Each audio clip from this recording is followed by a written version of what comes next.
Welcome to another edition of Investor Talk. I'm sitting here with James Wilson. James is the CEO of the Evergreen. They are a very large property developer in the urban space right here in South Africa. Today is quite an auspicious day, James, in the sense that you've just launched Harbour Arch. Tell us a little bit about this, because this is a massive development and it's massive confidence in Cape Town and also in South Africa. Indeed it is. Thanks very much for having me and for doing this interview. Yeah, so Harbour Arch, it's a very exciting project. 10 billion rand investment by the Amdek Group into the Cape Town CBD. And of course, you know, it's a great day for us to launch such a big project. And I think it's a great indication of our confidence in both South Africa, the broader country, and in Cape Town. Given the market where it is, it's tough times if you look at politically and that kind of stuff. And for me, that shows a long-term sort of viewpoint in terms of the company, because you have a history here in South Africa. We do. The Amdek Group's been in business here in South Africa for 28 years. We're all very proudly South African. Yes, things are tough at the moment. Politically and socially and economically, it's tough times. But and one can be tempted, I guess, to look at greener pastures. But our focus has always been on South Africa. We're confident in the long-term future of the country. We think that the current political situation we find ourselves will be a passing phase. And real estate, by its nature, is long-term. And we're very confident that the routes that we're putting down and the developments that we are currently involved in Harbour Arch, which we've just launched, will be a great long-term investment. And as I say, we're very confident in South Africa. We're particularly confident in Cape Town. So, what was your first major development that you started thereafter?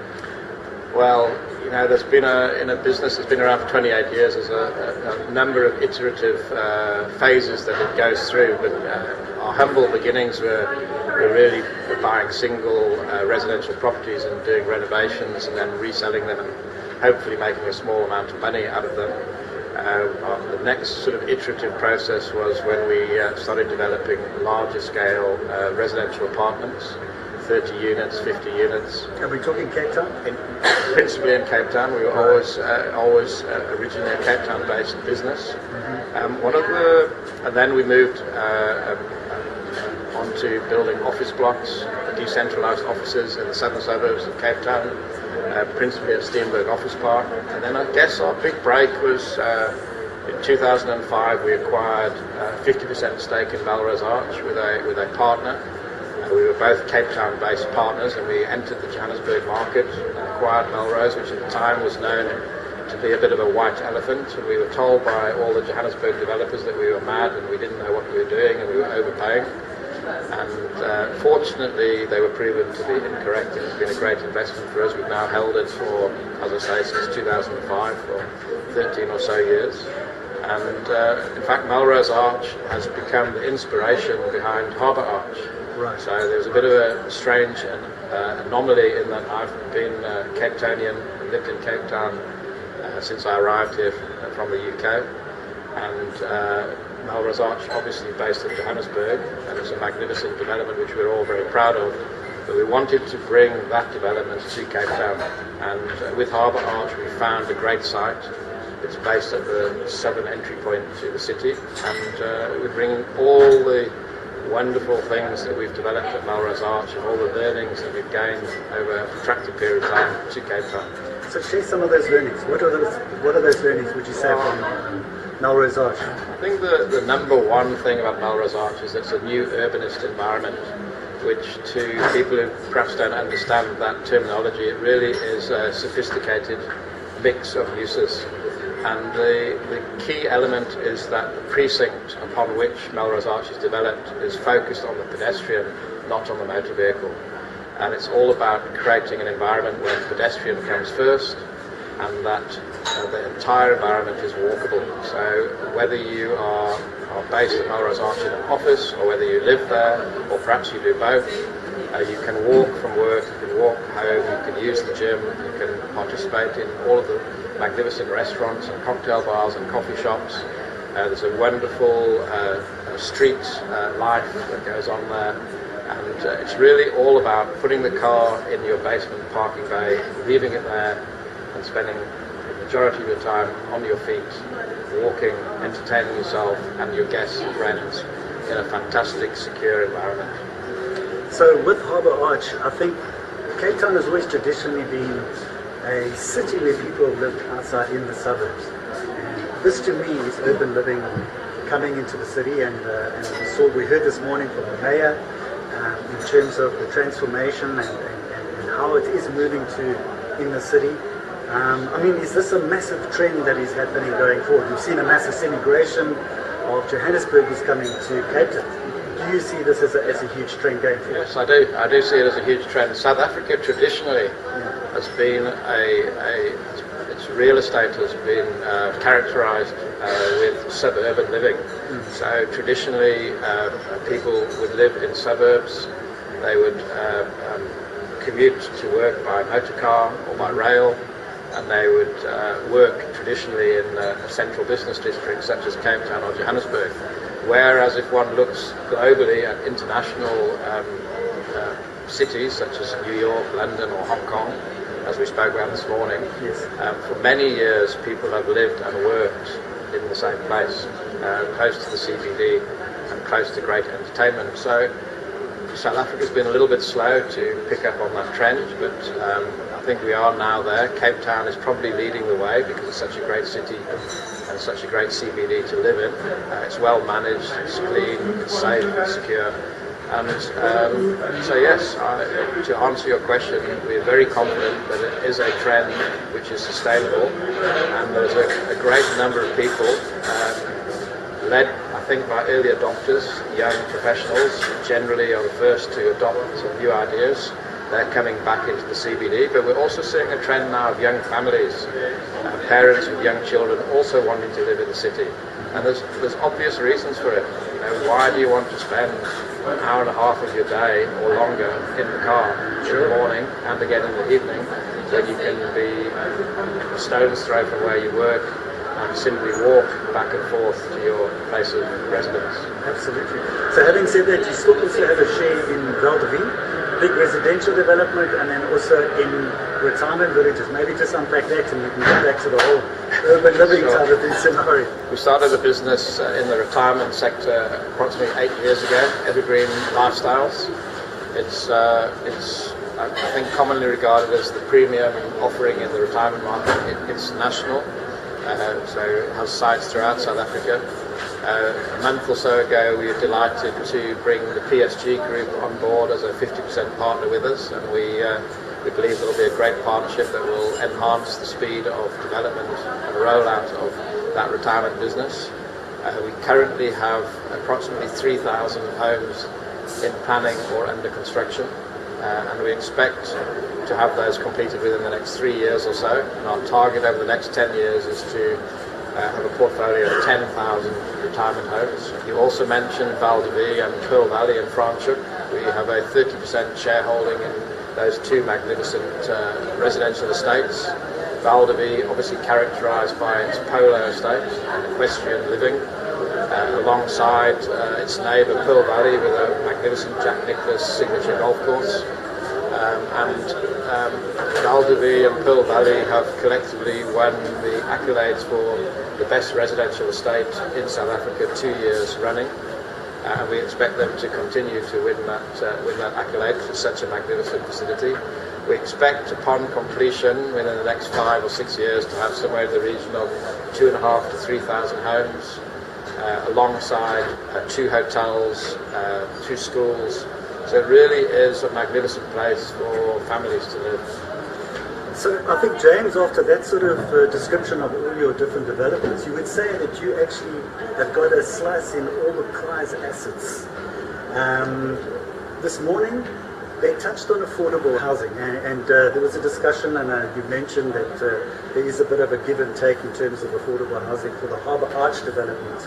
Just unpack a little bit about what's the thinking there, because I think it's good to have properties in the middle to upper incomes. How do we look after the affordable housing sector? It's a very good question, and of course in a developing country like South Africa, one has to be mindful of providing for the needs of people who are struggling to find good quality accommodation. Despite the fact that the Amdec Group is proudly involved in such wonderful brands as Melrose Arch and Harbour Arch and Pearl Valley and Val de Vie, which are unashamedly aimed at a more affluent market, we have had quite a lot of success in developing and letting affordable properties in the past. We have been responsible for building a wonderful development in New Doornfontein in Johannesburg, where we put up 1,500 affordable apartments over a 2-year period, and then we let those properties out at very affordable prices for people who came from a previously disadvantaged background and who did not have access to good housing stock. We've subsequently sold that portfolio of properties to a listed fund, but we're always on the lookout for more opportunities to participate in the affordable housing market, and as and when those opportunities present themselves, we certainly will get involved and produce, as we have done in the past, affordable properties. James, just share a little bit more about the Harbour Arch, because I think, how many apartments are we talking about? Because I think a big concern in the Western Cape, we've got a massive migration of people coming up from up north. The problem is, where do we get the jobs? And I know there's a big number in terms of your development that you're going to be employing for this particular. Do you want to share a little bit about the number of people you're employing, the opportunities for them? Yeah, sure. So Harbour Arch itself, in the first tower alone, which is a 1.5 billion rand investment of the total of 10 billion rand, Harbour Arch will employ, over the 3-year period that the first tower is under construction, employ a minimum of 2,500 construction workers who will be on site on a daily basis. And that's fantastic for Cape Town, because obviously one wants to create jobs and opportunities for people, particularly for unemployed people. Upon completion of the first tower, we obviously by that stage have commenced on the next tower, where those 2,500 workers will migrate onto the next tower.